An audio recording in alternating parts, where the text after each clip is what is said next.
Good morning students, क्या हाल चाल है? बढ़िया, एकदम मस्त।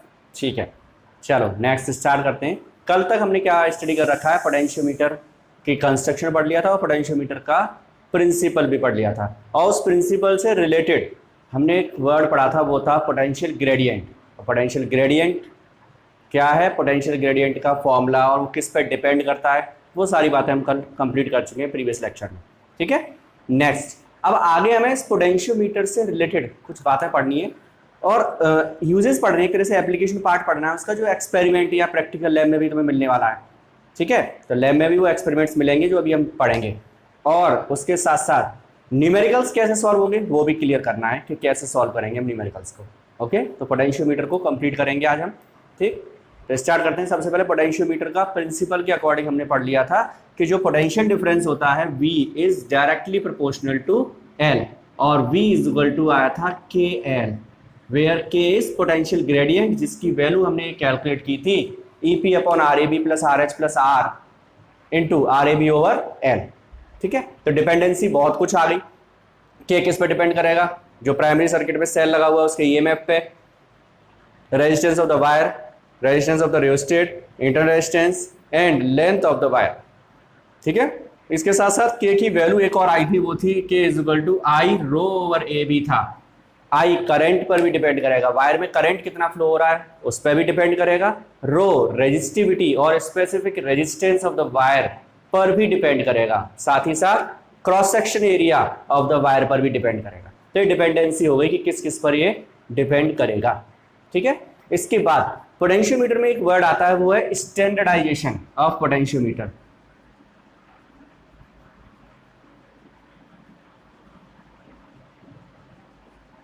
स्टैंडर्डाइजेशन ऑफ पोटेंशियोमीटर, इसका मतलब क्या है?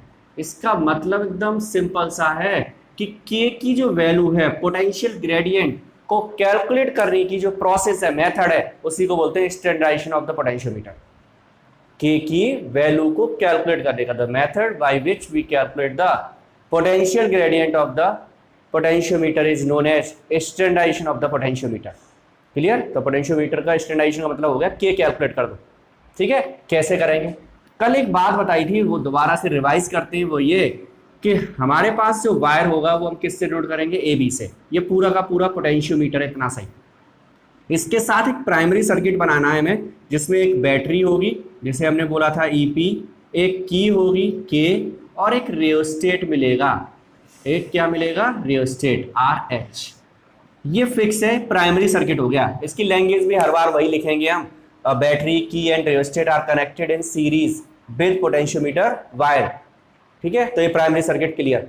अब क्या करना है? स्टैंडर्डाइजेशन करने के लिए हमें क्या चाहिए? एक स्टैंडर्ड सेल चाहिए। क्या चाहिए हमें? Standard cell. स्टैंडर्ड सेल के लिए हम दो सेल यूज करते हैं, एक तो कैडमियम और एक कैडमियम के साथ डैनियल। कैडमियम जो सेल होता है वो आइडियल सेल है, 1.0186 उसका पोटेंशियल EMF है, 1.0186। ठीक है, इतने वोल्ट उसका EMF है कैडमियम का। और जो डैनियल सेल है वो 1.08 वोल्ट है। तो 1.08 वोल्ट जो डैनियल सेल है, जनरली हम उसी को यूज करते हैं, लेकिन हमें अगर एक्यूरेट वैल्यू चाहिए, एकदम फिक्स वैल्यू चाहिए, तो हम कैडमियम का यूज करेंगे। ठीक है, तो दो सेल यूज करेंगे स्टैंडर्ड सेल में, cadmium and Daniel. Cadmium and Daniel दो सेल यूज करेंगे, तो उनमें से कोई एक सेल यूज करना, दोनों एक साथ नहीं करने। क्या करेंगे? सेकेंडरी सर्किट में हम यहाँ पर एक सेल लगाएंगे। कौन सा? Standard cell ES plus minus, इसके साथ गैल्वेनोमीटर, और गैल्वेनोमीटर को किससे कनेक्ट कर देंगे? जॉकी। तो ये सेकेंडरी सर्किट तैयार हो गया। ये प्राइमरी सर्किट, ये सेकेंडरी सर्किट। तो सेकेंडरी सर्किट में सिर्फ क्या है? स्टैंडर्ड सेल, बस और कुछ नहीं। तो ये कंस्ट्रक्शन हो गया। वर्किंग एकदम सिंपल सी है, की को क्लोज करेंगे, याद है कल बताया था, की को क्लोज करेंगे, करंट फ्लो होगा, और करंट फ्लो होने की कंडीशन में हम इस सेल के EMF के लिए एक बैलेंस लेंथ कैलकुलेट करेंगे। सपोज कितनी है वो बैलेंस लेंथ? L। ठीक है, क्या करना है हमें? इस सेल के लिए EMF of the cell ES के लिए हमें क्या निकालना है? बैलेंस्ड लेंथ कैलकुलेट करनी है, और वो बैलेंस लेंथ सपोज कितनी आई? L। तो by the principle of potentiometer, ES will be proportional to L and ES will be equal to KL। where K is potential gradient of the potentiometer. K is equal to ES over L.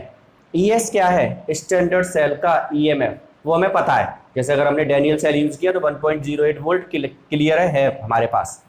L length, कौन सी? Balanced length. Balanced length का मतलब क्या हुआ कि हम इस jockey को A to B ऐसे पॉइंट पर टच कराएंगे जहां पर गैल्वेनोमीटर में डिफ्लेक्शन 0 हो जाए।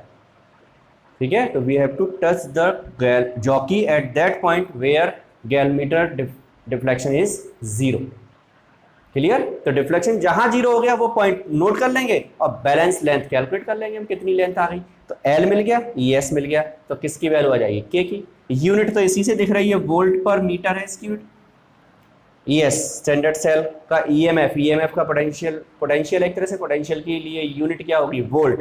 लेंथ की यूनिट क्या होगी? मीटर। तो यूनिट क्या आएगी? वोल्ट पर मीटर। तो standardisation of the cell, standardisation of the potentiometer हो गया। स्टैंडर्डाइजेशन ऑफ द पोटेंशियोमीटर का मतलब क्या है? We have to calculate the potential gradient of the potentiometer. ठीक है, तो स्टैंडर्डाइजेशन मतलब हो गया पोटेंशियल ग्रेडियंट कैलकुलेट कर लो, और उसे कैलकुलेट करने के लिए हमने किसका यूज किया? स्टैंडर्ड सेल का यूज किया। स्टैंडर्ड सेल कौन कौन से? दो, एक कैडमियम और एक डैनियल। आइडियल कैडमियम है, ठीक है, लेकिन अगर कैडमियम नहीं अवेलेबल हो पा रहा है जनरली हम किसका यूज करते हैं? डैनियल सेल का यूज करते हैं। क्लियर है? तो स्टैंडर्डाइजेशन क्लियर हो गया। सेकेंड टॉपिक पे चलते हैं, इसे मार्क कर लो, नोट कर दो इसे।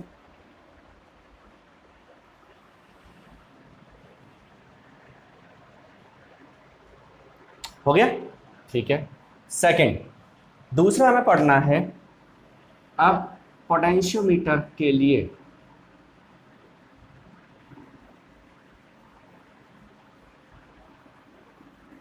क्या? एक है सेंसिटिविटी।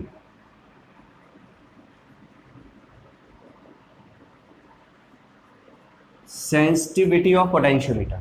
सेंसिटिविटी का मतलब क्या है? कोई भी एपरेटस सेंसिटिव है, इसका मतलब क्या हुआ? सेंसिटिव है, इसका मतलब ये है कि उस एपरेटस से हम क्या कर सकते हैं? We can calculate the values, accurate values.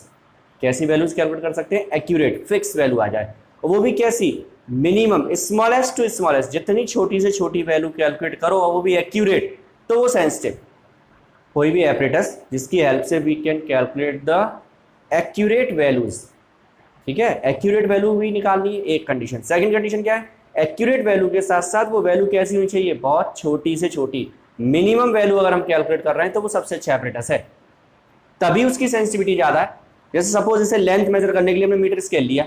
अब मीटर स्केल में क्या प्रॉब्लम है कि हम 1 मिलीमीटर से छोटी रीडिंग ले नहीं पाएंगे, तो एक्यूरेसी कहाँ है? अगर 1 मिलीमीटर से छोटी रीडिंग का डिफरेंस आ रहा है कहीं, तो वो क्लियर नहीं कर पाएगा। तो उसके लिए हमने किसे यूज किया? वर्नियर को यूज किया था 11th क्लास में, वर्नियर कैलिपर्स का यूज कर रहे थे। उससे भी ज्यादा सेंसिटिव कौन था? स्क्रू गेज था। ठीक है, तो छोटी से छोटी, minimum, smallest to smallest value को अगर हम कैलकुलेट कर रहे हैं, वो भी एक्यूरेट वैल्यू मेजर कर रहे हैं, तब वो एपरेटस कैसा होगा? सेंसिटिव। अब इसमें हम क्या मेजर करते हैं? पोटेंशियल। क्या मेजर करते हैं? पोटेंशियल। तो पोटेंशियल छोटे से छोटा, मतलब मिनिमम वैल्यू पोटेंशियल की कैलकुलेट कर रहे हैं, उसके लिए हमें क्या चाहिए? के को हम क्या कर दें? छोटा कर दें। ग्रेडियंट जो है वो कम कर दें। अगर हम किसको कम कर दें? ग्रेडियंट को, के को। अगर हम कैसे भी के की वैल्यू को कम कर दें तो हमारे पास वी की स्मॉल वैल्यूज आने लगेंगी। समझ लो इस बात को ढंग से। हमें क्या करना है? सेंसिटिविटी इंक्रीज करनी है, और सेंसिटिविटी इंक्रीज करने का मतलब है कि हम उसकी हेल्प से छोटी रीडिंग को रीड कर सकें। तो उसके लिए हमें क्या करना पड़ेगा? V इक्वल टू के एल। एल तो जो भी रीडिंग आएगी वो आएगी, उसे तो हम चेंज नहीं कर पाएंगे, लेकिन के क्या है? उस एपरेटस पोटेंशियोमीटर का पोटेंशियल ग्रेडियंट है, वो फिक्स है हमारे पास, उसको हम कम कर दें। अगर हम पोटेंशियल ग्रेडियंट के कम कर देंगे तो लेंथ ज़्यादा भी आएगी, तब भी V की वैल्यू छोटी से छोटी कैलकुलेट कर पाएंगे आराम से। तो के को कम करने के लिए क्या किया जाए? के इक्वल टू, के किस पे डिपेंड करता है? के डिपेंड करता है दो चीज़ों पर मेनली। अगर हम ये कंसीडर करके चलें कि ये दोनों जीरो हैं, अगर ये दोनों जीरो हैं तो ये कैंसिल हो जाएगा, तो E P will be equal to L, तो sorry K is equal to E P upon L. तो K is directly proportional to E P और K is inversely proportional to L. ये दो कंडीशंस आई हमारे पास। समझ लो क्या कंडीशन आ रही है दो, क्या कंडीशन आई दो हमारे पास। फर्स्ट कि हमें पहली चीज सेंसिटिविटी इंक्रीज करनी है, for that we have to reduce the value of K. K की वैल्यू को रिड्यूस करने के हमारे पास दो प्रोसीजर हैं, ये दो प्रोसीजर हैं। के को रिड्यूस करना है, ईपी को कम कर दो। के को रिड्यूस करना है, एल को ज्यादा कर दो। ईपी क्या है, एल क्या है, लेंथ ऑफ द वायर। ठीक है, अब हम पहले ईपी की बात करते हैं। ईपी को कम कर दिया, सपोज हम इसे, जैसे पहले सपोज 5 वोल्ट था, अब हमने कहा नहीं इसकी सेंसिटिविटी इंक्रीज करनी है तो इसे 1 वोल्ट कर दो, कर दिया 1 वोल्ट। 1 वोल्ट कर देंगे, अगर हम सोचो ये जीरो ले ही लिया हमने, आरएच को जीरो कंसिडर कर ही लिया है, तो हम आइडियल कंसिडरेशन ले रहे हैं कि ये अगर 1 वोल्ट है तो यहाँ से यहाँ तक का पोटेंशियल भी 1 वोल्ट होगा, क्योंकि ये दोनों एक दूसरे के एक तरह से पैरेलल में हैं। समझ लेना ढंग से, ये 1 वोल्ट है, यहाँ कोई पोटेंशियल ड्रॉप नहीं है, तो ये 1 वोल्ट पूरा का पूरा यहाँ से यहाँ तक आ जाएगा। अब जो रीडिंग आएगी इसकी, जो भी अननोन सेल होगा, स्टैंडर्ड की बात नहीं हो रही है, जो भी अननोन सेल होगा वो रीडिंग कैसी होगी, लेस देन 1 वोल्ट होगी। मतलब हम रीडिंग जब पढ़ेंगे तो 1 वोल्ट से कम ही पढ़ पाएंगे, 1 वोल्ट से ज़्यादा को अगर हम रीड करना चाहेंगे तो एपरेटस काम नहीं करेगा। यहीं से एक चीज़ लर्न कर लो, प्राइमरी सर्किट में जो भी बैटरी होगी, इसीलिए वर्ड हम यूज़ करते हैं प्राइमरी सर्किट में बैटरी और सेकेंडरी सर्किट में सेल। तो एक जनरल सी बात हो गई, बैटरी में कई सेल होंगे, इसका मतलब इसका ईएमएफ ज़्यादा होगा। और ये कंडीशन है कि प्राइमरी सर्किट में जो भी सेल होगा या बैटरी होगी उसका ईएमएफ ज़्यादा होगा respect to secondary circuit. Secondary circuit में जो भी सेल लगाएंगे उसका ईएमएफ कम और इसका ईएमएफ ज़्यादा, तभी रीडिंग आएगी। क्योंकि अगर इसका ईएमएफ 1 वोल्ट है, सपोज इसका ईएमएफ 2 वोल्ट होता, तो इसकी बैलेंस लेंथ आएगी कि नहीं, इस पर नहीं आएगी। V प्रोपोर्शनल L है, लेंथ की तो प्रोपोर्शनल है। तो जो 1 वोल्ट के लिए यहाँ से यहाँ तक का पोटेंशियल ड्रॉप है, तो 2 वोल्ट तो इस पर रीड ही नहीं करेगा, कभी नहीं आ सकता। ठीक है, तो इसलिए इसका वोल्टेज हमेशा इससे कम होगा। क्लियर हो गई बात है। तो क्या है, प्राइमरी सर्किट में जो सेल लगा होगा उसका ईएमएफ ज़्यादा होगा, सेकेंडरी सर्किट में जो सेल होगा उसका ईएमएफ कम होगा, तभी रीडिंग देगा एपरेटस, अदरवाइज वो रीडिंग नहीं देगा। समझ गए। अब हमने क्या किया, हमें सेंसिटिविटी इंक्रीज करनी थी, तो सेंसिटिविटी इंक्रीज करने के लिए के को कम करना था। के को कम करने के लिए हमने क्या किया, ईपी को कम कर दिया। और जैसे ही हमने ईपी को कम किया वैसे ही प्रॉब्लम ये आ गई कि इस एपरेटस की रेंज खत्म हो जाएगी। रेंज का मतलब हो गया कि वो 0 से 5 वोल्ट तक मेजर पहले कर रहा होगा, अब वो 0 to 1 वोल्ट ही मेजर कर पाएगा बस, मतलब हाई वोल्टेज को मेजरमेंट नहीं कर पाएगा। तो ये मेथड अच्छा नहीं, हटा दो इसे, ये अच्छा नहीं। क्यों, क्योंकि एपरेटस की रेंज खत्म कर रहा है ये मेथड। तो दूसरा मेथड क्या है, K is proportional to, inversely proportional to length of the wire. Wire की लेंथ को अगर हम इंक्रीज करते जाएं, एल को इंक्रीज करते जाएं, के डिक्रीज होता जाएगा, तो काम चल जाएगा।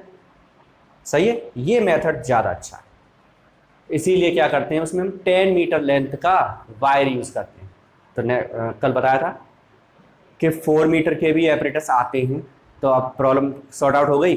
4 मीटर का एपरेटस लेस सेंसिटिव होगा रेस्पेक्ट टू 10 मीटर एपरेटस। ठीक है, तो 10 मीटर का जो एपरेटस होगा उसकी सेंसिटिविटी ज़्यादा होगी, किसके रेस्पेक्ट, 4 मीटर के रेस्पेक्ट। तो जितनी लेंथ ज़्यादा कर देंगे सेंसिटिविटी उतनी ज़्यादा इंक्रीज होने लगेगी। क्लियर हो गई बात है। तो सेंसिटिविटी इंक्रीज करने के लिए क्या करेंगे, we have to increase the length of the wire of potentiometer without changing the EMF of the primary cell. Primary cell का ईएमएफ चेंज नहीं करना। क्यों नहीं करना, क्योंकि अगर प्राइमरी सेल का ईएमएफ तुमने चेंज कर दिया तो प्रॉब्लम वही खड़ी है हमारे सामने, कौन सी, कि उसकी रेंज कम हो जाएगी। वो छोटी छोटी रीडिंग तो पढ़ेगा, ये अच्छी बात है, लेकिन वो पढ़ेगा फिर छोटी छोटी, बड़ी नहीं पढ़ेगा वो। क्लियर, ठीक, वेरी गुड। तो ये बात हुई सेंसिटिविटी ऑफ पोटेंशियोमीटर की। अब इसके यूजेस पढ़ने हैं हमें, तो और जो यूजेस पढ़ेंगे वो एक्सपेरिमेंट में या प्रैक्टिकल लैब में तुम्हें मिलने वाले हैं, तो इसलिए वो भी ढंग से समझने हैं हमें। यूजेस ऑफ पोटेंशियोमीटर, फर्स्ट पहला है, इसे सब हटा देते हैं, पहले हम मेन वही चलते हैं कि हम इसकी हेल्प से क्या कर सकते हैं। इसकी हेल्प से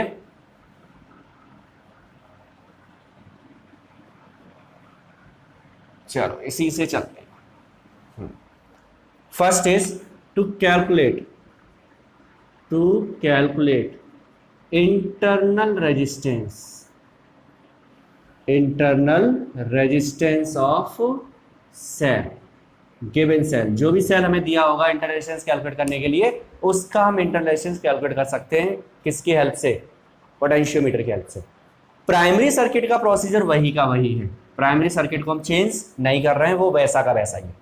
सेकेंडरी सर्किट के लिए हमने क्या किया, ये भी यही, जिस सेल का ईएमएफ कैलकुलेट करना है उस सेल को हमने क्या किया, ए पॉइंट के साथ पॉजिटिव को कनेक्ट किया and negative is connected to the one end of the galvanometer and another end of the galvanometer is connected to jockey. Secondary circuit तैयार। लेकिन इसके साथ साथ क्या करना है, और इस सेल, गिवन सेल के पैरेलल में वायर निकालो, मतलब प्लस से निकाल लो, माइनस से निकाल दो, पैरेलल में एक रेजिस्टेंस बॉक्स लगाएंगे और एक की लगा देंगे। की होगी K2 और ये की क्या है, K1, क्योंकि दो की हो गई इसलिए इसे K1 बोलना पड़ा। तो सर्किट क्लियर होगा।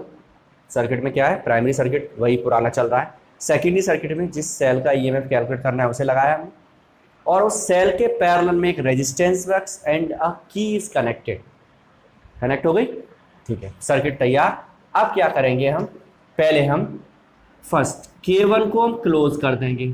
जैसे ही हम K1 को क्लोज करेंगे वैसे ही इसमें करंट फ्लो होना स्टार्ट हो गया। सपोज आई करंट फ्लो हो रहा है तो करंट फ्लो होना स्टार्ट हो जाएगा, और K2 को हम ओपन रखेंगे, मतलब इसमें करंट फ्लो नहीं हो रहा है। जब इसमें करंट फ्लो नहीं होगा तो एक तरह से सर्किट में है ही नहीं, एक से मान लो है ही नहीं नीचे कुछ भी। अब जब करंट फ्लो ही नहीं हो रहा था उसका कोई सेंस नहीं है, ये हटा दिया हमने। तो बचा कौन, E। इस ईएमएफ ऑफ द सेल के लिए बैलेंस लेंथ आ गई, suppose L1, then E will be equal to KL1, equation number first, ठीक है। तो क्या किया हमने, K1 को क्लोज किया, K2 को ओपन रखा, तो इस सर्किट में करंट फ्लो नहीं हुआ। जब इस सर्किट में करंट फ्लो नहीं हुआ तो एक तरह से ये हटा दिया, तो बचा कौन, सेल का ईएमएफ। उसके लिए ही बैलेंस लेंथ निकाल देंगे L1। बैलेंस लेंथ का मतलब समझ गए अब तक, तो बैलेंस लेंथ का मतलब है गैल्वेमीटर में डिफ्लेक्शन 0 आना चाहिए, ठीक है, फर्स्ट। अब क्या करेंगे, K1 को क्लोज कर दो, पहले से ही है भाई वो, तो K2 को भी क्लोज कर दो। अगर K2 को हम क्लोज कर देंगे तो फिर इसमें करंट फ्लो होगा, suppose I dash current flow हो गया, कुछ भी होगा, पता नहीं कितना होगा। लेकिन जब इसमें करंट फ्लो होगा तो इसमें से हमने क्या किया, एक रेजिस्टेंस R ले लिया। क्या ले लिया, R रेजिस्टेंस। और जब R रेजिस्टेंस ले लेंगे तो क्या होगा, इसके अक्रॉस पोटेंशियल ड्रॉप आ जाएगा, वो आ गया V। वो किसके इक्वल होगा, वो इक्वल होगा टर्मिनल वोल्टेज के इक्वल, क्योंकि और इसमें कुछ है ही नहीं।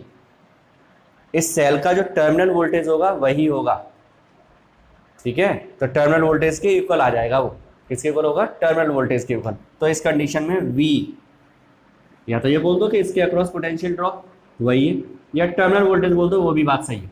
V प्रोपोर्शनल किसके हो गया, नेक्स्ट जो लेंथ आएगी अब वो हमने कितनी ली, L2।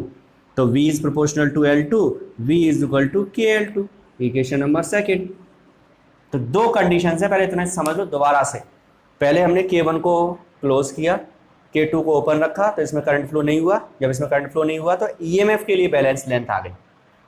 फिर हमने क्या किया, इस K2 को भी क्लोज किया, जैसे ही क्लोज करेंगे करंट फ्लो होगा, करंट फ्लो होने से क्या होगा, अब इसकी टर्मिनल वोल्टेज के लिए बैलेंस लेंथ कैलकुलेट करेंगे, वो आई L2, then V is equal to KL2 आ गया। इंटरनल रेजिस्टेंस का फॉर्मूला जब मैंने इंटरनल रेजिस्टेंस पढ़ाया था EBR में रिलेशन, तब बताया था R इज इक्वल टू क्या है, E minus V upon V into R।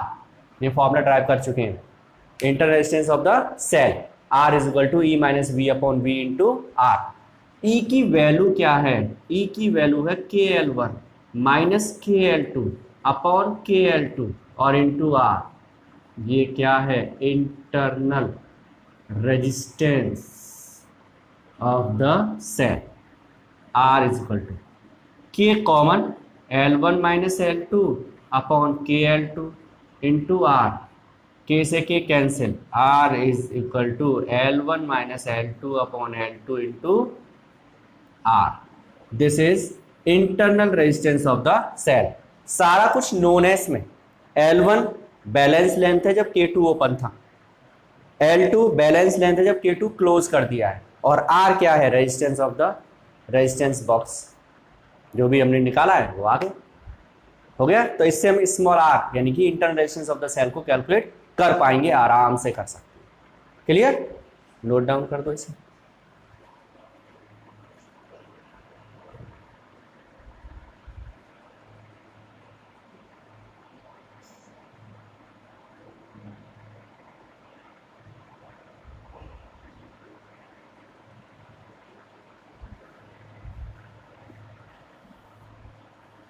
हो गया कंप्लीट?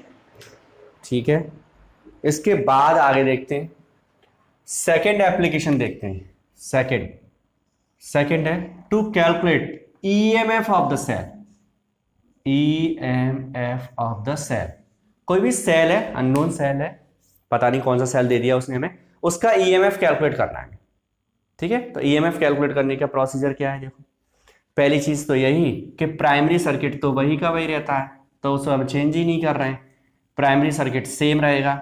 अब सेकेंडरी सर्किट में उस सेल को कनेक्ट कर दो जिसका ईएमएफ कैलकुलेट करना है, तो हमने कनेक्ट कर दिया ई माइनस एंड प्लस। अब इसके साथ साथ हम क्या करेंगे, इसके साथ साथ हमें एक काम और करना है, वो ये कि स्टैंडर्डाइजेशन करना पड़ेगा हमें। उसके लिए हम क्या यूज करेंगे? E S, standard cell. और यहां पर यूज कर रहे हैं हम X Y Z. X Y Z क्या है?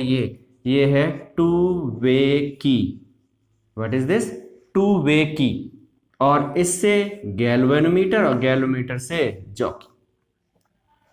तो ये एक नया आ गया हमारे पास, क्या है ये? टू वे की है। टू वे की कैसी होती है वो समझ लो, एक्सपेरिमेंट कराएंगे तब बस दिखा देंगे सब कुछ, अभी तो ऐसे ही देखते रहो। ये है टू वे की, इस तरह से। एक और हो गया ज़्यादा, ये आ गई टू वे की। एक टर्मिनल यहाँ होता है, एक यहाँ पर, एक यहाँ पर। एक वायर यहाँ कनेक्ट करेंगे, एक वायर यहाँ से कनेक्ट कर देते हैं, एक वायर यहाँ से। ऐसे ही समझ लो, एक्स वाई जेड ये है।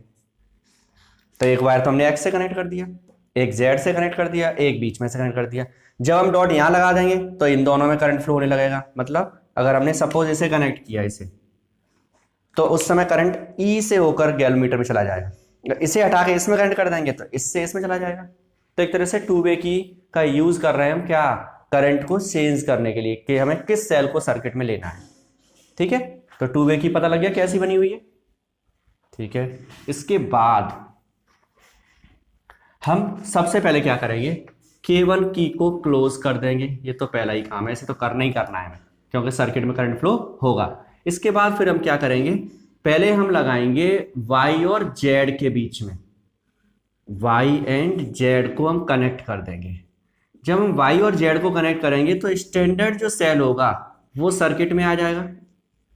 और स्टैंडर्ड सेल जब सर्किट में आएगा तो उसके लिए बैलेंस लेंथ आ गई सपोज L1 स्टैंडर्ड सेल के लिए। तो फिर formula ES is equal to KL1, then K will be equal to ES upon L1, equation number first. एक तरह से समझो तो ये क्या हुआ? स्टैंडर्डाइजेशन ऑफ द सेल हो गया ये।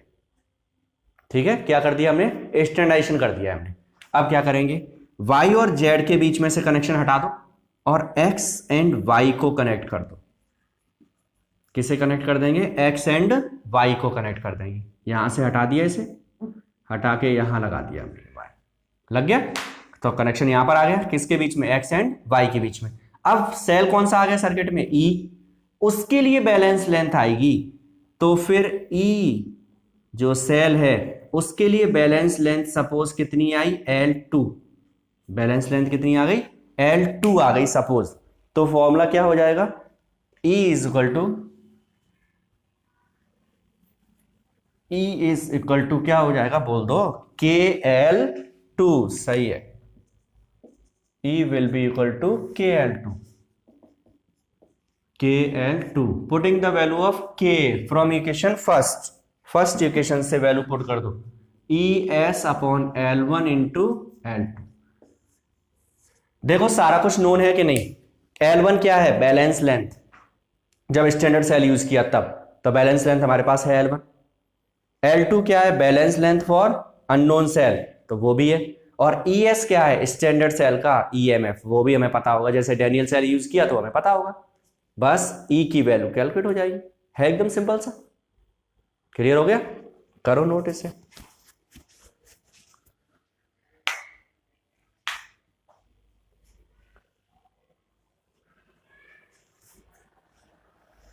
हो गया नोट? ठीक है, तो ये EMF ऑफ द सेल को हम कैलकुलेट करना सीख गए। इसी से रिलेटेड या कहो कि बिल्कुल सेम प्रोसीजर है, एक और है हमारे पास एक्सपेरिमेंट, वो है टू कंपेयर। बिल्कुल सेम है, इसलिए मैं रिमूव भी कुछ नहीं करूंगा यहां से। To compare EMFs of cells. Two cells होंगे, प्राइमरी सेल्स है हमारे पास में दो, उन प्राइमरी सेल्स का ईएमएफ कंपेयर करना है हमें। ठीक है, तो कंपेयर करने के लिए क्या करेंगे, बिल्कुल सेम सर्किट है, बस टू सेल्स बना दो, E1 और E2। देख लो,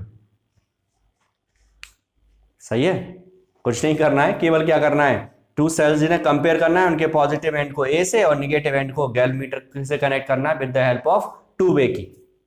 कनेक्शन हो गया, प्रोसीजर भी सेम है, केबल क्लोज करो, वाई जेड को कनेक्ट कर दो, वाई जेड को मत करो, अब चलो एक्स वाई को बोल देते हैं यहाँ पर, क्योंकि अब तो हमें स्टार्टिंग ही करनी है। एक्स वाई को कनेक्ट कर दो। अब स्टैंडर्ड सेल नहीं है, सेल कौन सा है, E1, उसके लिए बैलेंस लेंथ आएगी L1, तो E1 will be equal to KL1, इसकी हमें कोई नीड नहीं है, इक्वेशन नंबर यही हो गया फर्स्ट। अब इसके बाद किसे कनेक्ट करेंगे हम, Y एंड Z को कनेक्ट करेंगे। E2 के लिए बैलेंस लेंथ क्या आएगी, L2, E2 के लिए बैलेंस लेंथ क्या आएगी, L2, तो E2 इज इक्वल टू किसके हो गया, KL2, इक्वेशन नंबर सेकेंड।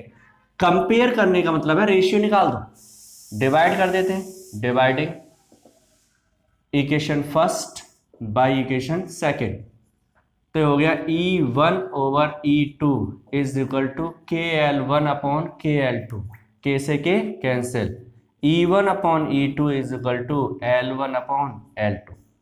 हो गया कंपैरिजन, है सिंपल सा। तो कंपैरिजन ईएमएफ का और अननोन को कैलकुलेट करने का प्रोसीजर अप्रॉक्स एक जैसा ही है। अननोन को कैलकुलेट करने के लिए हमने क्या किया था, स्टैंडर्ड सेल का यूज किया था, और एक अननोन सेल, दो सेल हो गए। कंपैरिजन करेंगे तब भी दो सेल होंगे हमारे पास में। ठीक है, तो ये प्रोसेस हो गया हमारा कंप्लीट। तो यूजेस कंप्लीट हो गए किसके, पोटेंशियोमीटर के। ठीक है, हाँ, सिलेबस के अकॉर्डिंग तो काफी है, बाकी यूजेस और भी हैं, इसके बहुत सारे यूजेस हैं। इससे हम वोल्ट मीटर का कैलिब्रेशन कर सकते हैं, अमीटर का कैलिब्रेशन कर सकते हैं, स्मॉल रेजिस्टेंस को भी कैलकुलेट कर सकते हैं, तो काफी कुछ किया जा सकता है पोटेंशियोमीटर की हेल्प से। ठीक है, तो इतना कंप्लीट कर लेंगे और इसके न्यूमेरिकल्स को हम नेक्स्ट लेक्चर में कंप्लीट करेंगे। Okay, thank you.